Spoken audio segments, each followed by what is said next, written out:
मित्रांनो, नुकताच Maharashtra police भरतीचे form भरणे सुरू झाले आहे. तुम्ही देखील फॉर्म भरणार असाल, पण फॉर्म भरताना छोटीशी चूक हे आपलं खूप मोठं नुकसान करू शकते आणि तुमची भरती देखील हुकवू शकते.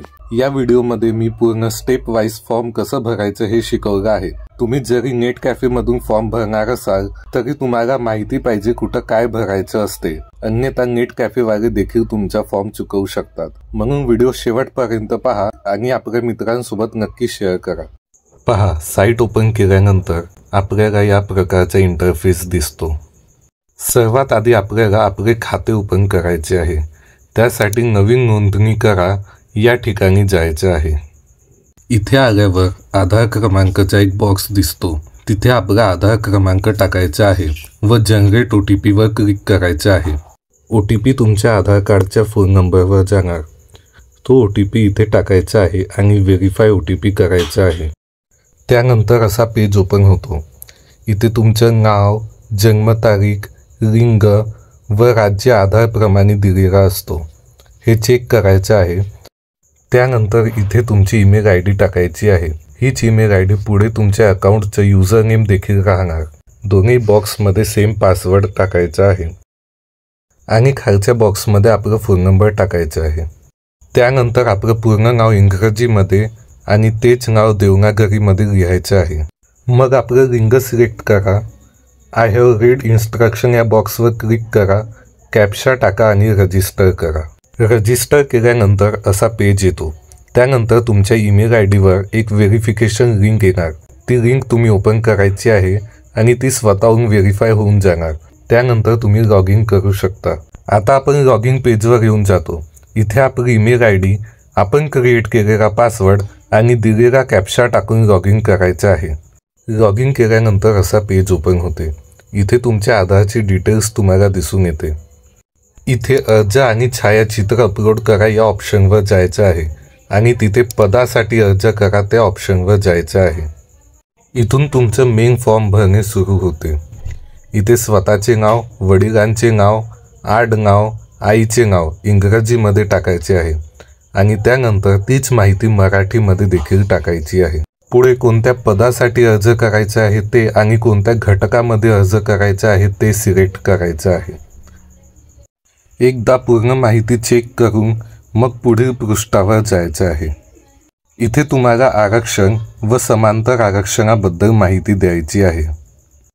तुम्ही अंशकालीन आहात का? असाल तर हो करा, नसाल तर नाही करा. माजी सैनिक असाल तर हो करा, नसाल तर नाही करा. भूकंपग्रस्त असाल तर हो करा, नसाल तर नाही करा. होमगार्डमध्ये जाहिरात यायच्या आधी 3 वर्ष पूर्ण झाले असतील तरच हो करा, नाहीतर नाही करा. अनाथ असाल तर हो करा, नाहीतर नाही करा. माजी सैनिकावर अवलंबून असाल म्हणजे त्यांची मुलगी किंवा मुलगी असाल तर हो करा, नाहीतर नाही करा. नॅशनल स्पोर्ट्समॅन असाल तर हो करा, नाहीतर नाही करा. प्रकल्पग्रस्त असाल तर हो करा, नाहीतर नाही करा. पोलीस पाल्य म्हणजे तुमचे आई किंवा वडील पोलीस खात्यातून निवृत्त झाले असतील तर हो करा, नाहीतर नाही करा. त्यानंतर कोणत्या जात प्रवर्गातून अर्ज करायचा आहे ते सिलेक्ट करायचं आहे. मित्रांनो, जर तुमच्याकडे जातीचा योग्य पुरावा असेल तरच जात प्रवर्गातून अर्ज करा, अन्यथा ओपनमधून अर्ज करा. जर तुम्ही पुरावा सादर करू शकले नाही तर तुमच्यावर योग्य कारवाई होऊ शकते. त्यानंतर कास्ट सर्टिफिकेटवरचा जावक क्रमांक जो तुम्हाला इथे मिळून जाईल आणि कोणत्या दिवशी कास्ट सर्टिफिकेट मिळाली तो दिनांक टाकायचा आहे. तो देखील तुम्हाला कास्ट सर्टिफिकेटवर मिळून जाईल. इथे मी नॉमिनल टाकत आहे, पण तुम्हाला जो तुमच्या कास्ट सर्टिफिकेटवर आहे तोच टाकायचा आहे. पुढे शिक्षणाची माहिती द्यायची आहे. जर तुम्ही 12वी केलं असेल तर ते टाका किंवा त्याचे इक्विव्हॅलंट म्हणजे डिप्लोमा किंवा दुसरं काही केलं असेल तसं टाका. त्यानंतर इथे तुमच्या 12वीच्या प्रमाणपत्राचा नंबर टाकायचा आहे. मार्कशीटचा नाही, प्रमाणपत्राचा नंबर. इथे मी नॉमिनल टाकला आहे, तुम्ही जो आहे तोच टाका. खाली तुमचा जन्मदिनांक टाकायचा आहे. वय स्वतःहून येऊन जाईल. सर्व एकदा चेक करून घ्या आणि पुढील पृष्ठावर जा. इथे आपला पत्ता टाकायचा आहे. संपर्कासाठीचा पत्ता आणि स्थायी निवासस्थान. जर तुमचं दोन्ही एकच असेल तर या बॉक्सवर क्लिक करायचं आहे. त्यानंतर सर्व चेक करून नेक्स्ट पेजवर जायचं आहे. इथे धर्म विचार आहे तर जो कास्ट सर्टिफिकेटवर आहे तोच धर्म टाकायचा आहे। त्यानंतर आपली जात टाकायची आहे आणि काही पोटजात असेल तर ते टाकायची आहे। नंतर तुम्ही शासकीय किंवा निमशासकीय सैन्य दलात आहात का ते माहिती द्यायची आहे। जर तुम्ही BSF CISF वगैरे मध्ये असाल तर हो करा, अन्यथा नाही करा। जर तुम्ही महाराष्ट्राचे आदिवासी असाल तर महाराष्ट्रासमोर होय करा किंवा कर्नाटकाचे असाल तर कर्नाटक समोर होय करा।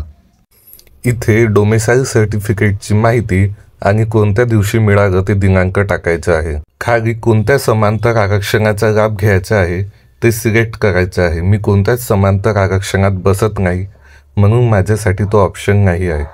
त्यानंतर तुम्ही नॉन क्रिमिलेअरमध्ये मोडता का ते सांगायचं आहे। जर तुमच्याकडे नॉन क्रिमिलेअर सर्टिफिकेट असेल तर हो करा, अन्यथा नाही करा। SC आणि ST साठी नॉन क्रिमिलेअर सर्टिफिकेट लागत नाही म्हणून मी इथे नाही करत आहे। त्यानंतर आहे पोलीस शिपाई पदाच्या भरतीसाठी विहित केलेली शारीरिक अर्हता पूर्ण करीत आहात का? हो करायचं आहे, नाही कोणीही करणार नाही। पुढील प्रश्न आहे, उमेदवार पोलीस शिपाई पदाच्या भरतीमध्ये सहभागी होण्यासाठी वैद्यकीय दृष्ट्या शारीरिक दृष्ट्या सक्षम आहे का? इथे पण हो करायचं आहे, नाही नको करा कोणी। आपल्याकडे C या प्रकारातील NCC प्रमाणपत्र आहे का? असेल तर हो करा, नसेल तर नाही करा। त्यानंतर आपल्याकडे वाहन चालविण्याचा हलका मोटार वाहन LMV परवाना आहे का? असेल तर हो करा, नसेल तर नाही करा। आपल्याकडे संगणक हाताळणी येत असल्याबाबतचे प्रमाणपत्र आहे का? इथे फक्त MSCITचं पाहिजे, दुसरं काहीच चालत नाही। असेल तर हो करा, नसेल तर नाही करा, नंतर पण देऊ शकतो, टेन्शन नको घ्या। मग आहे आपण आत्महत्याग्रस्त शेतकऱ्याचे पाल्ले आहात का? असाल तर हो करा, नसाल तर नाही करा। एकदा पूर्ण चेक करून मग पुढील पृष्ठावर जायचं आहे। इथे शिक्षणाबाबतची माहिती द्यायची आहे। तुमचं 12वी झालं असेल तर 12वी सिलेक्ट करा, अन्यथा दुसरं काही झालं असेल तर इक्विव्हॅलेंट सिलेक्ट करा। कोणत्या बोर्ड किंवा युनिव्हर्सिटीमधून झालं ते टाकायचं आहे। उत्तीर्ण झाले का ते टाकायचं आहे। कोणत्या वर्षी निकाल आला ते टाकायचं आहे। प्राप्त गुण आणि एकूण गुण टाकायचे आहे। त्यानंतर आपण पदवीधर असाल तर हो करा, नसाल तर नाही करा। आपण पदव्युत्तर असाल, पोस्ट ग्रॅज्युएट असाल तर हो करा, नसाल तर नाही करा।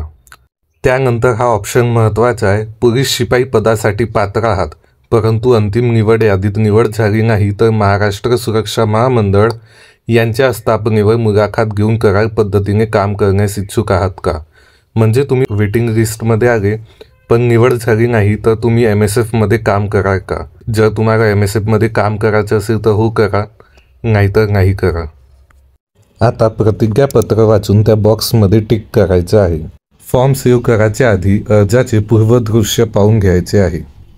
या स्टेजवर सर्व माहिती व्यवस्थित चेक करून घ्या, याच्यानंतर ती बदलता येणार नाही। त्यानंतर बंद करा। आता फॉर्म सेव्ह करण्यासाठी जतन करावर क्लिक करा, असा पॉपअप येणार, तिथे ओके करायचं आहे। फॉर्म सेव्ह केल्यावर असा टोकन नंबर येतो, तो सेम मेसेज तुमच्या फोनवरही येतो। इथे ओके करून आता मेन पेजवर वापस यायचं आहे। मेन पेजवर आता आपण फिल केलेला फॉर्म दिसणार, तिथे पे करायच्या आधी आपल्याला आपली फोटो आणि साईन ॲड करायची आहे। त्यासाठी अर्ज आणि छायाचित्र अपलोड करा या ऑप्शनवर जायचं आहे। तिथे छायाचित्र आणि स्वाक्षरी अपलोड करा या ऑप्शनवर जायचं आहे। इथे आपल्याला 2 ऑप्शन दिसतात, एक तर छायाचित्र टाकणे आणि एक स्वाक्षरी टाकणे। आपण आधी छायाचित्र टाकू। 3 नियम दिले आहेत। छायाचित्र JPEG PNG TIFF च्या स्वरूपात असावे। छायाचित्राचा आकार 5 KB ते 20 KB इतका असावा। छायाचित्राची रुंदी 160 पिक्सल आणि उंची 200 ते 212 पिक्सल असावी। फोटो कंप्रेस करायची लिंक डिस्क्रिप्शनमध्ये दिली आहे, तुम्ही तिथून कंप्रेस करू शकता। त्यानंतर कंप्रेस केलेली फोटो चूज फाईलमधून सिलेक्ट करा, अपलोड करा आणि सेव्ह फोटो करा। आता आपल्याला सिग्नेचर अपलोड करायची आहे। सिग्नेचर अपलोडचे नियम आहे, स्वाक्षरी JPEG PNG TIFF फॉर्मॅटमध्ये असावी। स्वाक्षरीचा आकार 5 KB ते 20 KB इतका असावा। स्वाक्षरीची रुंदी 256 पिक्सल तर उंची 64 पिक्सल इतकी असावी। ज्या प्रकारे आपण फोटो अपलोड केली त्याच प्रकारे स्वाक्षरी देखील अपलोड करून घ्यायची आहे। आता आपण पेमेंट करू शकतो। त्यासाठी आपण ज्या पदासाठी फॉर्म भरलाय त्याच्या पुढे पे नाव करायचं आहे। त्यानंतर आपला टोकन नंबर दिसेल तर पुढे जा करायचं आहे। आता आपल्या पेमेंटची पूर्ण डिटेल्स दिसेल. ऑनलाईन भरणावर टच करून कॅप्चा टाकून सबमिट करायचं आहे. नेक्स्ट पेजवर येऊन क्रेडिट कार्ड किंवा डेबिट कार्डचा ऑप्शन सिलेक्ट करायचा आहे. UPIने देखील पेमेंट करायचा असला तरी तोच ऑप्शन सिलेक्ट करायचा आहे. त्यानंतर पे GOV वाला ऑप्शन सिलेक्ट करायचा आहे. इथे तुमच्या पेमेंटची पूर्ण डिटेल्स दिसून येणार. प्रोसीड टू पेमेंट करायचं आहे. आता पेमेंटचा मेथड सिलेक्ट करायचा आहे. तुम्हाला कार्डवरून करायचं आहे, नेट बँकिंग करायचं आहे की UPIवरून करायचं आहे. UPIवरून करायचे असल्यास 2 ऑप्शन आहे. एक तर ॲपवरून करू शकता किंवा ID वरून करू शकता. मी UPI ID वरून करत आहे. इथे आपली UPI ID टाकून घ्यायची आहे. मग तुमच्या ॲपवर त्याचं नोटिफिकेशन येतो. तिथे तुम्ही आपलं UPI पिन टाकून पेमेंट करू शकता. अशा प्रकारे तुमचं फॉर्म भरणे पूर्ण होते. तुम्ही आता मेन पेजवर जाऊन फॉर्मचं अप्लिकेशन प्रिंट करू शकता. मित्रांनो, फॉर्म तर भरून घेतला, आता अभ्यासाला लागायचं आहे. माझ्या चॅनलवर मी मागच्या वर्षीच्या पूर्ण पेपर्सचे एक्सप्लेनेशन टाकणार आहे. तुम्ही आताच चॅनल सबस्क्राईब करून घ्या आणि अभ्यासाला लागा.